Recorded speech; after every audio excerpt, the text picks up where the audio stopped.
so close to the end. I just cannot wait.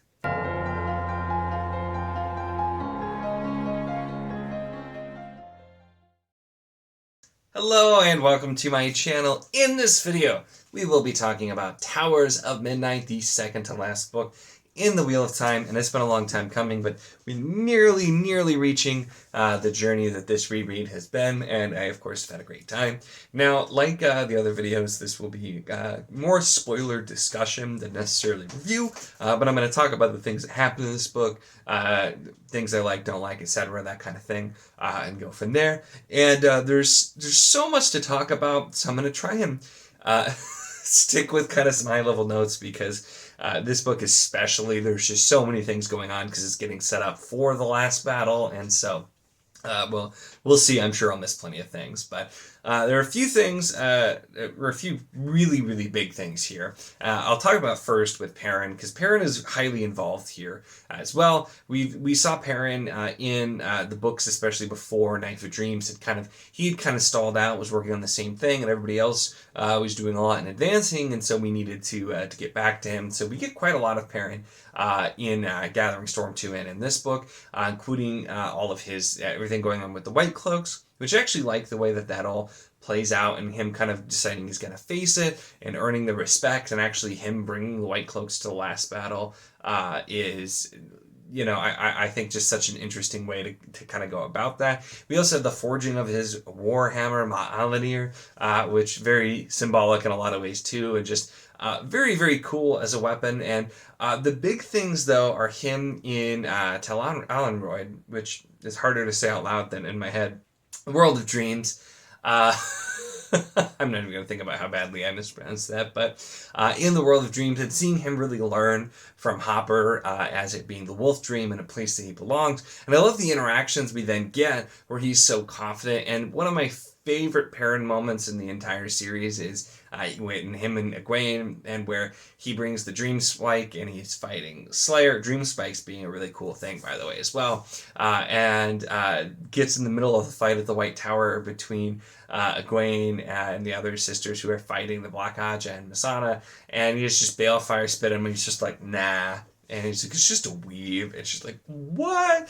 And just kind of that idea, too, because I really like it, because although Egwene is really good at the World of Dreams, I love what that does and shows, because of the fact that it's so hard to really, like, let go of yourself and just focus on this is a dream and you can control it.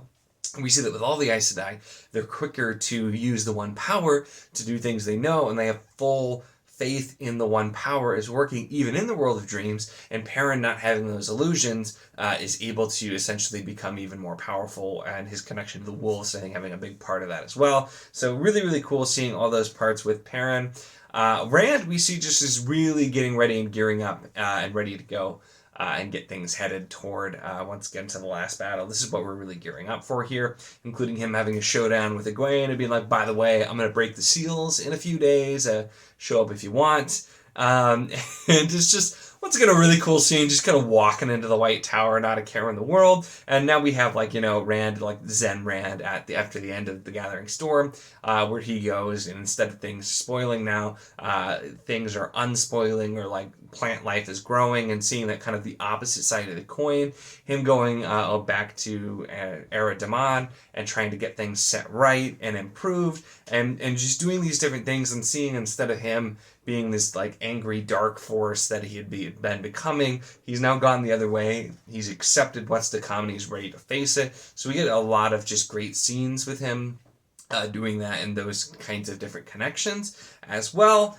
And of course, though, the really big thing here that we get, which actually takes up less screen time than I remember. I always think of it as this huge thing, but is Matt, along with Tom and Noel, who of course is revealed to be Jane Farstrider himself, going into the Tower of Genjai and trying to rescue Moraine. This is one of those things too where it is something that is just been set up literally since the first book, and the first couple have so many things with it, and it's such a huge moment, and one that I love, because big fan of that. But the first time we have the viewing from Min of an eye on a balance scale is in, I believe, the Eye of the World. the first time we have that. The him going to the land through the doorways to the Aelfen Eelfin happens once again in the very early books. Like, these are things that have been set up for so long, and his answers with half the light in the world to save the world, the way that all plays out, where he has to give up his eye, and it's like things that were right there, but that until you actually get to, it's just like having it final. I don't know, some of those moments, they're huge moments that have been going for so long, and so they're things that I really enjoy. The whole sequence there, the way he handles it, the fight, the escape, getting Moraine, I just, something I really love.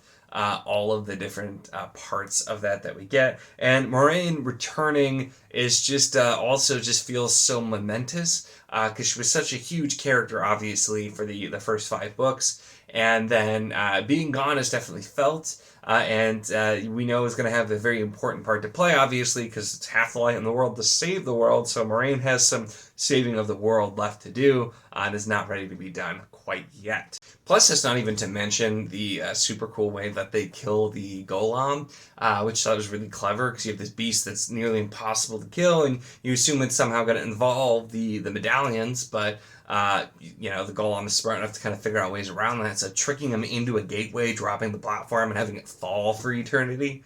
That's pretty cool. That's a really cool way to do it. And so those are, and like kind of succinctly going over some of the really big things that we're doing. Matt's plotline being huge, Perrin's being huge. Rand is kind of just going, setting things to right, and then Egwene having a really big part of it because of the fact that she's trying to prepare the White Tower for the last battle as well. And so we already had the fantastic scenes where she, cleanses the tower with getting out all of the Black Aja.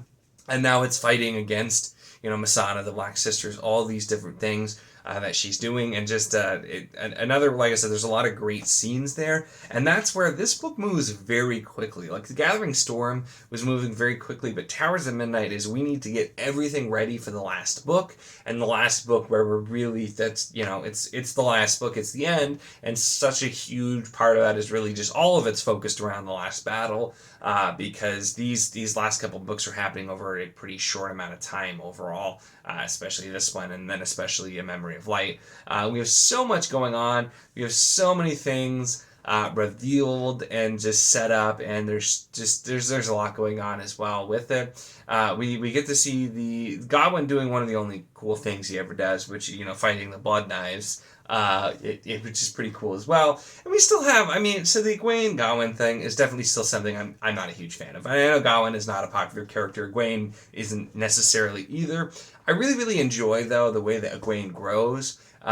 Especially it's her plot being in the White Tower and being captured, that have the parts in Knife of Dreams, Gathering Storm especially, that kind of culmination of her plot line, I really enjoy, and I just don't really care about Gawain and him being like, oh, I don't want to, listen to anyone, do this, and his whole thing like that, being sent away and be like, I'm just not going to come back. I'm just like, oh, shut up, grow up.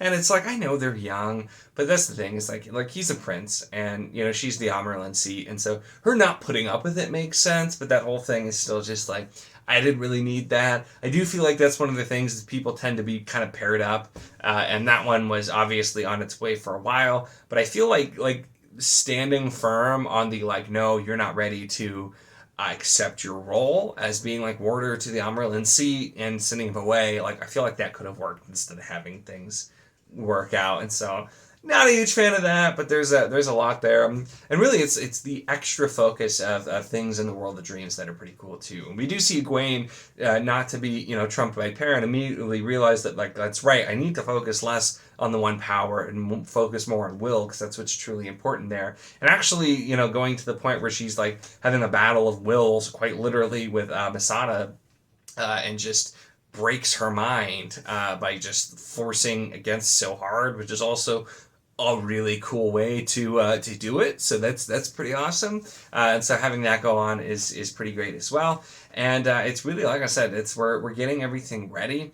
I have actually, I was so, after reading this, I was just so excited for the last book. I immediately started A Memory of Light because, like I said, I love this series, But Knife of Dreams is always, it's one of my favorite books, and it's also just where things start to really get back into gear, and then we are just rolling. It's just a race to the finish with these last 3 books. With book 3 slowing down a bit because there's just so much to happen, and it's this huge expansive thing. So we're not passing over a lot of time, although there's constant stuff happening. But with the last 3 before A Memory of Light, I was so excited. I ended up starting A Memory of Light right away. And I'm almost done with it by the time that I'm even filming this video. So it's I'm on the 9-hour chapter right now still, but I'm getting there. So like I said, I've just been super excited for this, and I know I didn't talk about like a ton of things because there were so many big things that happen in this book. But it's just going through, and like I said, it's cleaning things up, getting things done, getting things ready to where they need to be, but doing it in a very exciting way. Like I said, we still have some fantastic scenes here. We have a lot of just great things happening. Some really great scenes, some of my favorite things. Perrin especially is one who just, I feel like not much had been done with Perrin. And so that was something too. And I know Sanderson has talked about, he really, Perrin was his favorite. And so we wanted to really do Perrin justice. And he does a really great job there. Yeah, we all know, like I said, we talked about Matt being a little bit different, which I think makes sense in the context. And so it never bothered me as much, him regressing a little bit after, being married and, wanting to pretend he's not going to change and, kind of going back to being more immature and still being serious when he needs to be. But so I think those things make sense. But Perrin, we actually get a lot happening with Perrin. We really, really get Perrin turning into the character that Perrin, I think, always could be as well. So tons of just fantastic stuff happening there as well. And it's just, there's so many great pieces happening as well. And all of the things that are happening there, like Perrin facing off against Helene and them like going on. And it's funny because when you think about it too, with some of those things where we think about all the characters like they kind of know each other, but Perrin and Helene really don't know each other. They've never really been around each other much. Obviously, she knows Matt very well, but Perrin was always off doing other things. And it is interesting to think about that. Is Perrin always kind of was doing his own thing? And I feel like that's why he didn't get as much focus, because the other characters were more together or their plots involved other characters, so we didn't have to split as much POV time. And so Perrin definitely had some things that he needed to do before getting ready for the last battle, and we get that here. But it's definitely just there's not much that I don't enjoy with these final books, because I'm so excited to get through, and I cannot wait to finish out A Memory of Light. I'll definitely do a video for A Memory of Light as well, and then probably do some just like after the series, like looking into some things, talking about some other things as well with it. So there'll still be some more going on, but it's been quite the journey. Almost there, second to last book with this one, and honestly, instead of going on and on about every detail, I'll keep this one a little bit shorter just because I want to get back to listening to A Memory of Light. So that's it for this one. Make sure to give the video a like if you enjoyed it. Check the link in the description, as always, for the Wizardly Duo Discord if you want to chat books, whether this book, other books, any books, really anything at all. It is a lot of fun, and we would love to have you. And of course, if you enjoy my content, make sure to subscribe.